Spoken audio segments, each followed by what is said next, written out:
Hi, this is Leslie Selborne from the Step Ahead Parent Empowerment Program, coming to you from our Step Ahead Educare here at the Kailan in Kuils River, the Western Cape, South Africa. Yes, our panelists.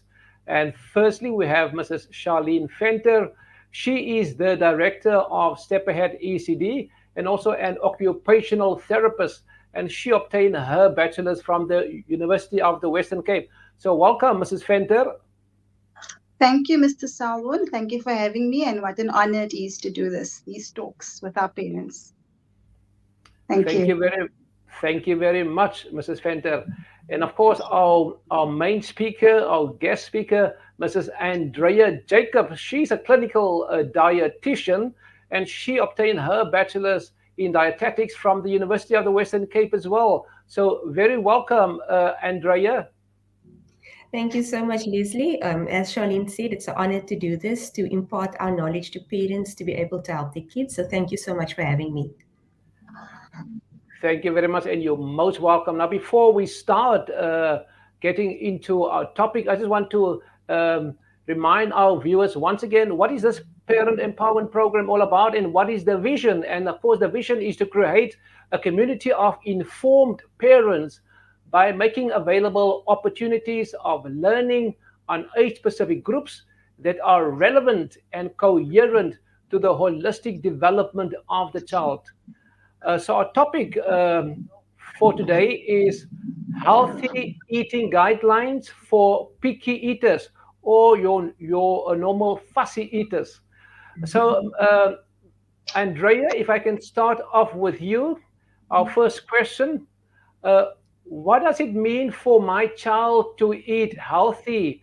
And what are the functions of these healthy foods in the body? I'm sure a lot of parents would like to hear this. Yes, definitely. It's a question that comes up quite often, and we find picky eating usually between the ages of 1 to 6 years old. Just to put parents at ease, it is a Mm. stage they go through. I'm sure if you speak to other parents, you'll find that they say those stages do pass, and the kids tend to eat many different food groups. But just looking at what does healthy eating look like for my child? So healthy eating would look like your child receiving all different food groups. So basically food items from all different food groups, of which we have five. So I'd just like to briefly explain what those five food groups are, giving you examples of those and also their functions in the body.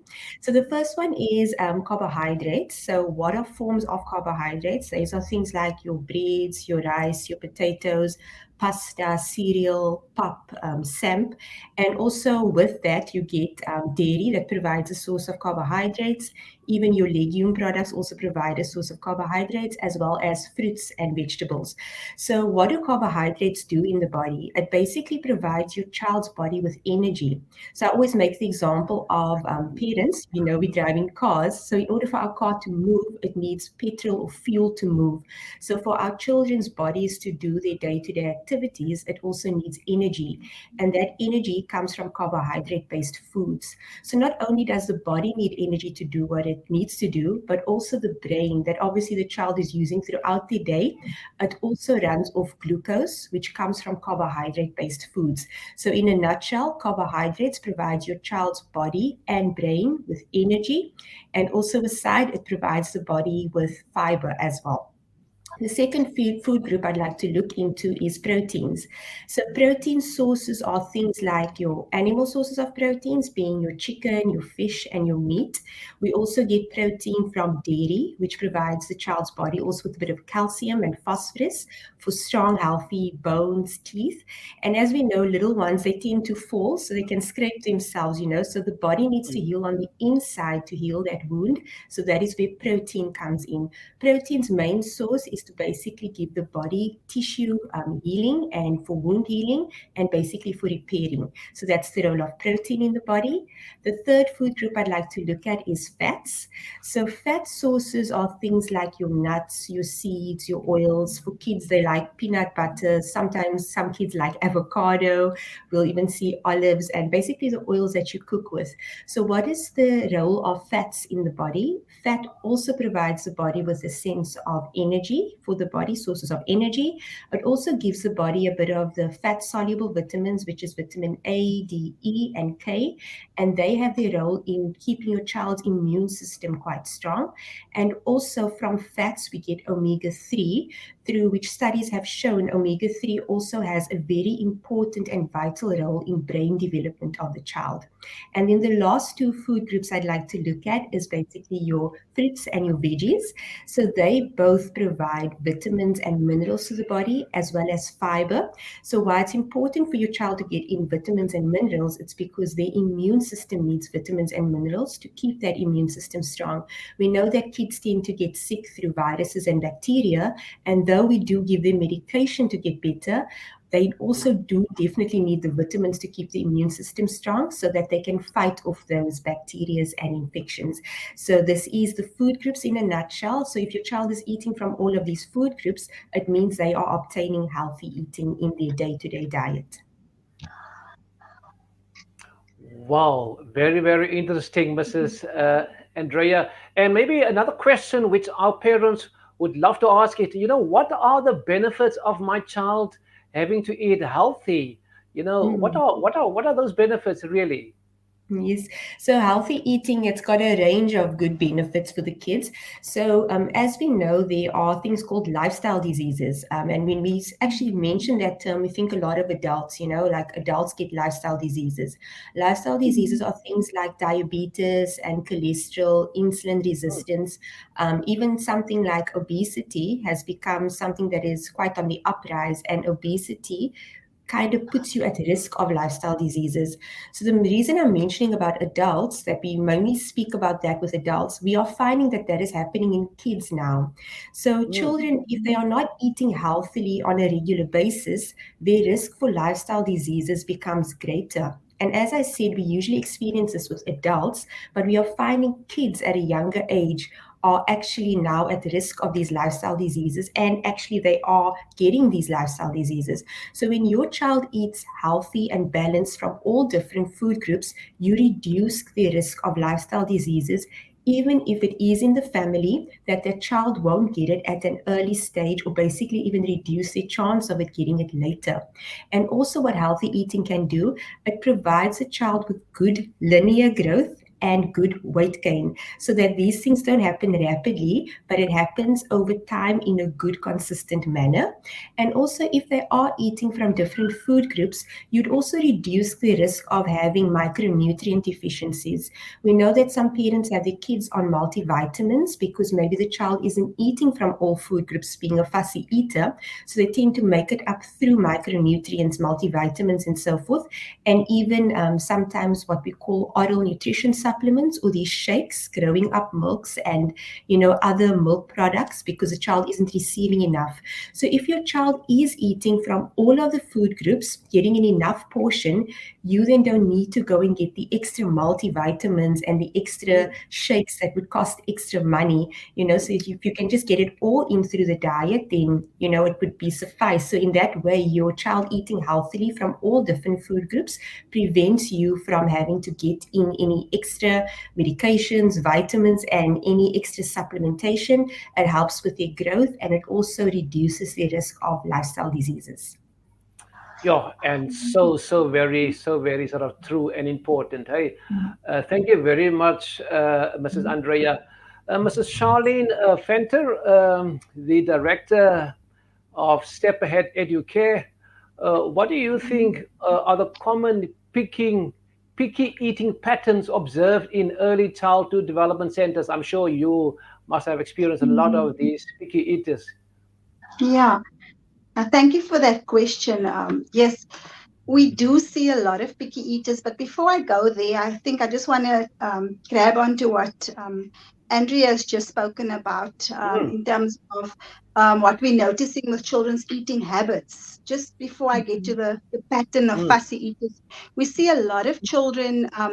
Their snacks are not very healthy, and this is general. This is across, I think, all areas, all early childhood development centers. We're seeing more children lunch boxes are packed with lots of luxuries, lots of sugars, and lots of fast foods. So we're seeing a general trend in terms of our lifestyle, parents wanting to have to get things done quicker. We do understand it. That's just the world we're living in now. But there's less healthy, nutritious meals being packed in the lunch boxes. And I think that's something that we all need to just pay a little bit extra attention to, especially for our children, because we don't want them to develop those early onset of lifestyle diseases, like was mentioned now. And we also see a lot of children, as we know, are less active because of lifestyle, because of sedentary type of activities that they're getting involved in. So the movements, they are less active than they used to be at home, and not playing in the playgrounds or in the streets like they used to because of everybody's safety. So we're seeing a lot more a lot of bad habits forming with these unhealthy, let's say, patterns of eating, patterns or styles, as well as then the more sedentary type lifestyle. So that combination is not good. So parents need to be mindful that a healthy diet goes a long way in just supporting the general well-being of the child, since they are less active than they used to be about 10, 15 years ago, just in general, children. And then going to the actual fussy eating patterns we see a lot of children that are just have aversions to cooked food, or the stews and the vegetables that are mashed up or meshed up together. They try and avoid those things. And what happens is parents are sending, in fact, their own food to schools, and they are normally very bland foods or the same types of foods every day. And I think parents are trying, but children are more fussy for various reasons. That could be because of sensory issues, or they are a little bit sensitive to taste certain textures and smells, and then obviously tastes.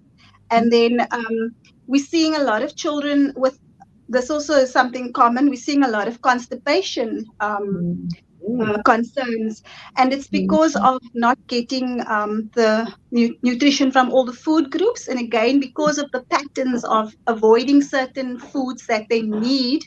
We're seeing a lot of children with chronic constipation, and parents are managing it the best way they can. So it has an overflow into other, it causes other difficulties, not just general well-being, but there's other chronic conditions that can develop from it as well. So, but for us at the school, what we see a lot of in nearly all our class groups, there's one or two learners that are avoiding eating certain foods. And like Miss Andrea just said now, it's okay if they're eating from all the food groups, but I think they are missing some. And this is why we're seeing, patterns of unhealthy, it's displaying itself in unhealthy ways through the body. So quite common. Well, very, very interesting indeed. And Mrs. Fenter, Charlene, as an occupational therapist, what is the role of the occupational therapist in supporting learners who are picky eaters? Yeah. So one of the very first things we do want to do is when we have our interviews with parents, and we complete questionnaires about the basic background, what's happening with the child and their current health state, is we will always look at what types of foods are they eating, and once we determine that they are eating from all the food groups, even though they are a little bit sensitive to certain things, then we are happy. But as soon as we see a pattern where children are eating only very specific things, because we actually ask those questions in our upfront questionnaires to the parents, and we will then see the child's only eating chips and only eating bread. That's a classic example. They like the very bland tasting things, not very spicy, or they'll limit themselves to 2 or 3 things. And this is what the parent says they need to make every day, to ensure the child eats. Then we need to refer them to a dietitian, because then obviously the child's whole health is at risk, because they need to they need extra supplements, or they need advice on how to introduce those foods in a suitable way. And then where the role of the auntie comes in is then it's quite a lot, but I'm specifically looking at fussy eaters. We have to determine why. Is it because of it could be anything from mechanical where we're talking about the way they can't feed themselves independently, or there's other postural or physical reasons why there's limitations to them eating properly. But usually what we're seeing more of in the last few years is they have an aversion to taste or texture. So they don't they cannot tolerate certain smells, and taste and smell goes together. So there's actually a very specific way that you then would deal with these fussy eaters. Sensory integration trained therapists are normally the therapists you go to, occupational therapists, because they would then look at a whole plan in conjunction with the dietitian. And then it's a little bit about exploring food in a safe space, playing with food, and then working closely with a parent, where you need to then guide how they introduce the foods and expose them. Like it was said on Saturday at the workshop, I really liked what Andrea said about, exposing them. And parents will often, just avoid the food being put in the plate or being near the child because of that aversion, that they don't want to see it in their plates. But that's actually a wrong, not a wrong, but incorrect way of doing it. It needs to be phased in, but children need to see that these are, this is part of food, and you can start playing with it, and then eventually start exploring it and taking it into your mouth and tasting and just getting the child exposed. So the role of the OT is very much in conjunction when it is specifically got to do with, when it has to do with the fussy eater, it's got to go in conjunction with the parent, often with a dietitian. And then, like I said, a sensory integration trained therapist would also look at the oral sensitivity and desensitizing the mouth through certain techniques, and then looking at how we actually introduce the foods to the child. Just to add, we sometimes see a lot of children that are older that are still eating very, baby-like food, very mashed up foods. And we do find, I didn't say this earlier, we do find a lot of, a very, I would say, prevalent pattern at the moment, where we have of our older age groups, learners that are still eating baby food, squishies, for example. And I think it's also convenience, going back to the one thing, parents seeing that it's got yogurt and fruit, so it's fine as a snack. But they're missing that the children need to be weaned off the softer foods and go into the more solid. So that's something we're also noticing a lot of lately. But just adding that now because I'm remembering that. Yes. Yeah. So thank you for that. Well, very, very interesting, Mrs. Venter. And I think Step Ahead can be so proud to have at least, an occupational therapist at the center, helping parents and children, just detecting these problems at an early age already, or the early stage already. Mr. Sabun used to say that it's so important that we work in a multidisciplinary team. So yes, one area is looked at, but we need a multidisciplinary team approach very often when we're dealing with the children. So we're very glad to have all our team players on board with us at Step Ahead Educate to add value in that way. Thank you. Excellent. And Mrs. Andrea, just to come back to you now with the final question, I think the last question was, what are the benefits of my child eating healthy? And now just to end off with, what are examples of healthy, balanced eating for my child? What would you say? Yes, so also just to put emphasis on this, as I mentioned when I started the talk, each child is an individual. So their fussy eating could be different food groups. One child could struggle with fruit, one child could struggle with vegetables. So there's always ways we have to look at how we can, as Mrs. Venter mentioned, to introduce it to them, So I also, just before I do answer this question, wanted to pick up on what Charlene mentioned about the lunch boxes and maybe takeaway meals coming through. As mentioned now, lifestyle has become quite busy, but I'm also noticing that kids are receiving a lot of takeaway meals, and majority of them are processed foods, meaning it's not real foods. I notice a lot of kids like these chicken nuggets, the nuggets with the crumbs and things like that. But if you look into the ingredient label, sometimes it's like 30% chicken, and you kind of think like, what's the rest of it made up with? Wow. So a lot of the times Wow. parents are thinking Mm, that I'm getting protein in because I'm giving my child this chicken nugget. But actually, if you look mm, at it, they're getting more carbohydrates or fats through that than there's actually protein.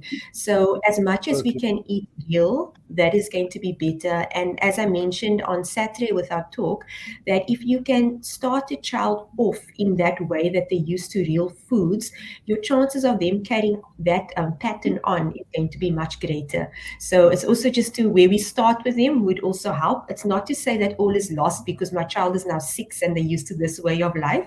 We can Mm, also wean mm, them onto healthier patterns as well.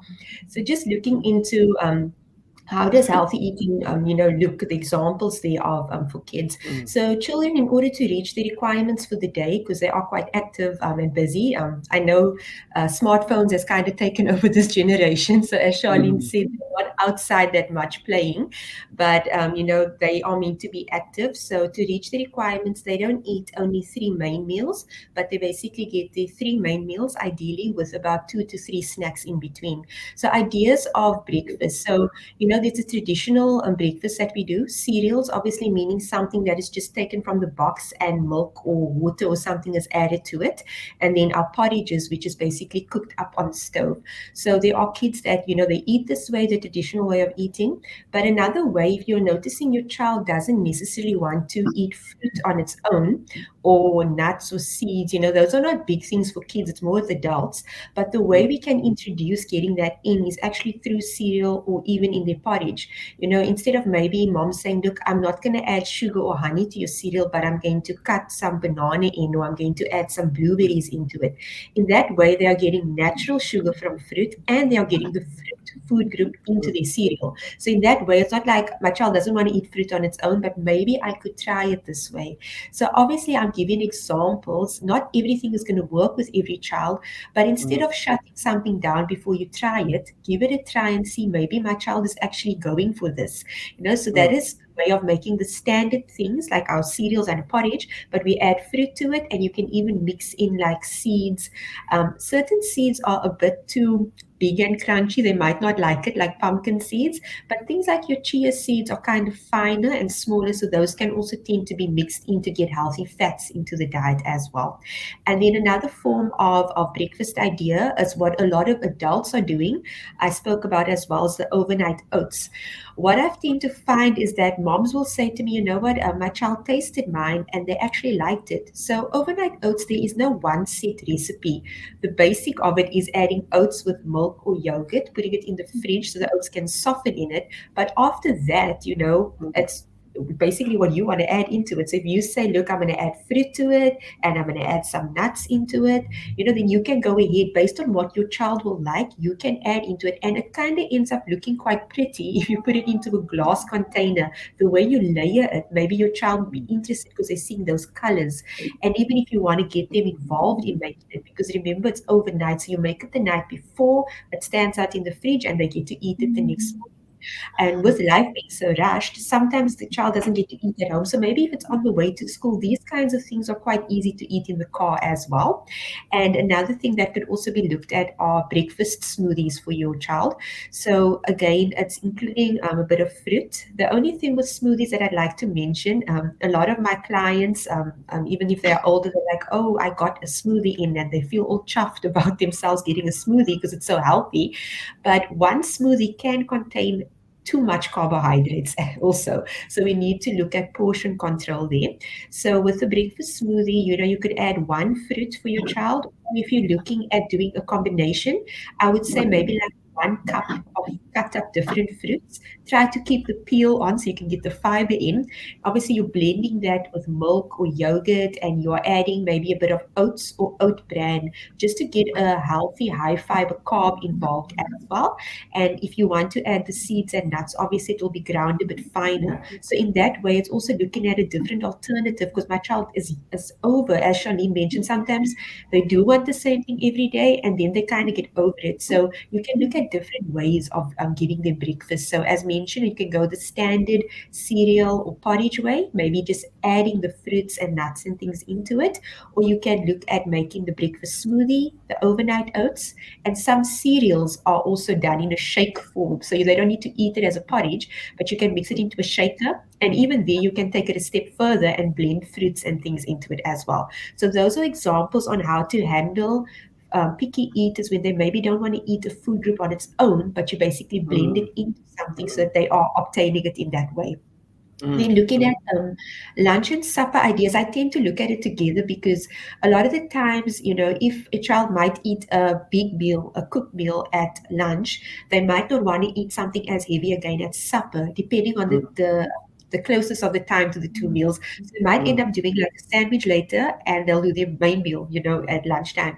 But lunch and supper meals, sometimes, sorry, with kids, I would find that they maybe like these takeaway foods. I'll say to mom, what kind of takeaway does your child like? Do they like burgers? Do they like wraps? Try to mm. make that yourself at home because we don't really know what is, going behind on the scenes in the kitchen. It's fast food.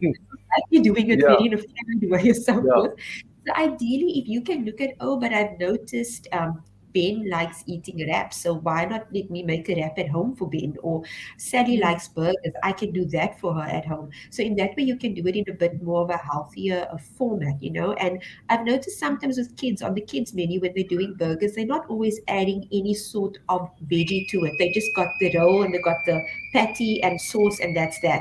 So you're kind of missing out on the food group of the veggie being added. And I always tell moms, look, for us on a sandwich, on a burger, on a wrap, we might want to put 10 million kinds of vegetables in ours. But Mm, with the kid, you'll notice maybe they don't like tomato, but they are willing to do mm. cucumber and lettuce. Then put that into it. You don't have to put a whole range of rainbow colors in if they are not going to be interested in it, Yeah. because maybe you just adding the carrot into that whole mix puts them off. But if the carrot was gone, they'd be more than willing to eat it. So you do need to be aware of, what your child could be into in this specific stage or phase. As I said, Of it will course. pass and they will get into, other things as well. So lunch and supper ideas could look like your cooked meal, which you would have a vegetable, a form of a starch and some protein. It could be soups whereby you've got all the veggies in and you've added your chicken or your mince and so forth into it. And it could be wraps, it could be burgers, it could be sandwiches as well. So those are different options for lunch and Mm, supper. We just need to make sure that we at least get, the food groups involved in that meal, mm. not trying to leave one out, even if you are getting only a smaller portion, basically of it in.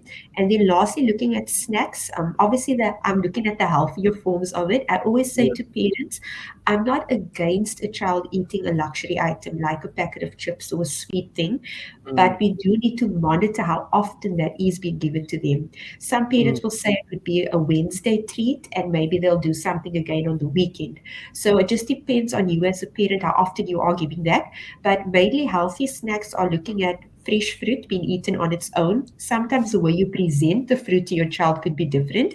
I mentioned also on Saturday that you could do these skewers of fruits, but obviously depending on the age of the child, you don't want them walking around the shop. So it just depends, Mm. Yogurt on its own could be given, or you could end up doing a fruit salad. Maybe your child doesn't want to eat the fruit on its own, but as soon as you combine it with the yogurt, they're willing to eat it. So that could also be an option.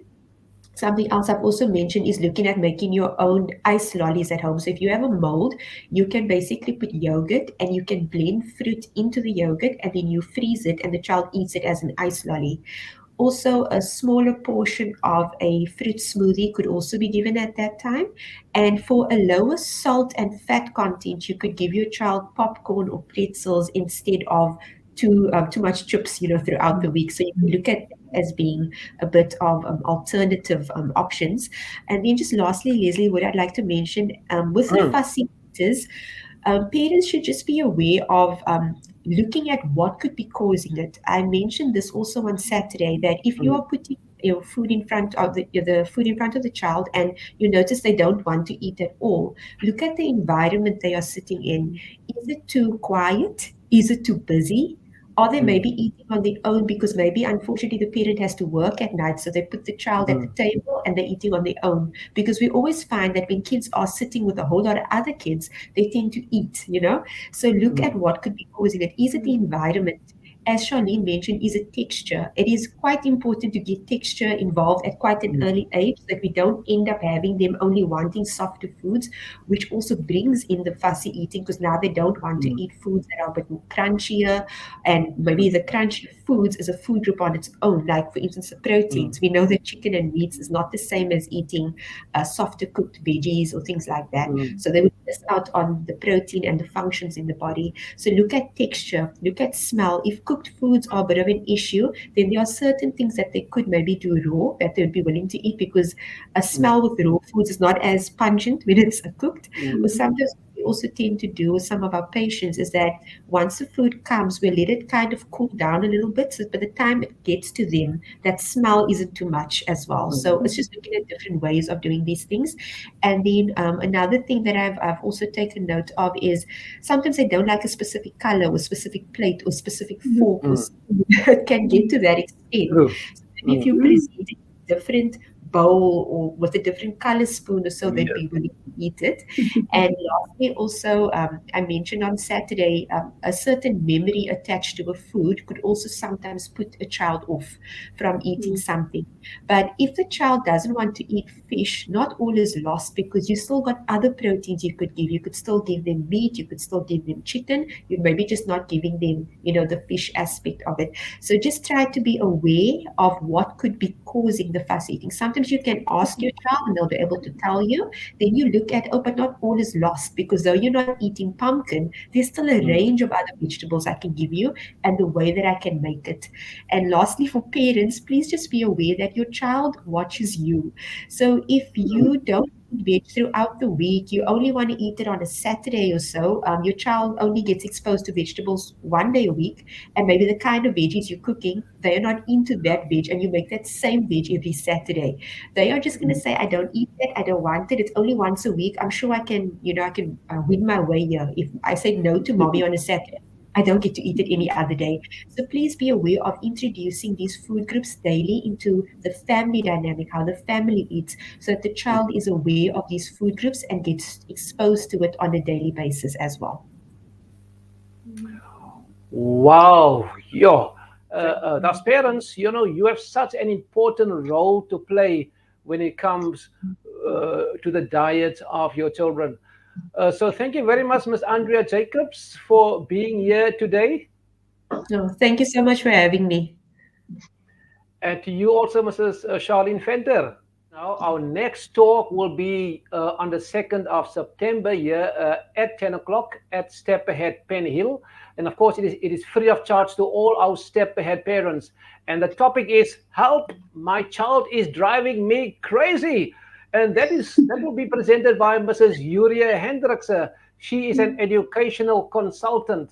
So you can follow us on Facebook, you on YouTube, on our website, Step Ahead Educare. And for any further inquiries, please call us on the number that is passing there on your screen. Remember, every child deserves to be looked well after. And parents, it is in your power to make that happen. Thank you very much for watching. Till next time. Thank you. Thank you.